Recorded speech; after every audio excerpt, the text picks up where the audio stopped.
Okay.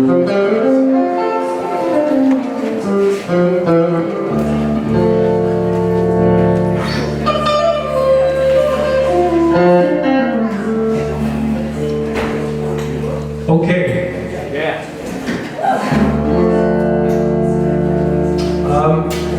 We're each going to do something by ourselves. I'll do a little solo here. Can you hear me? Yeah. Okay.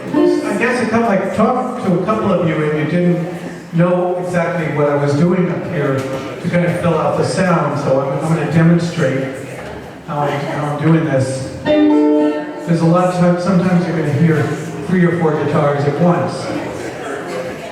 So this is, I've been doing this for years, and I enjoy it very much, and it's kind of like Bob Ross, The Joy of Painting.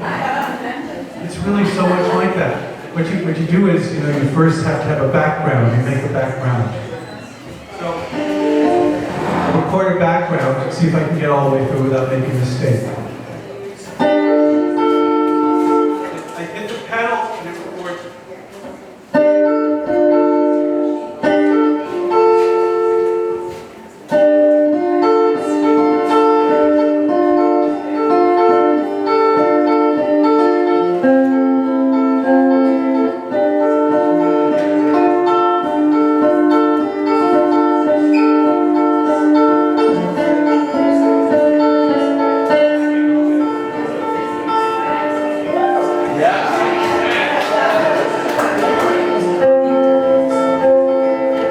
And now, maybe there's a bass comes in.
The obnoxious lead guitar player, lead guitar is always like,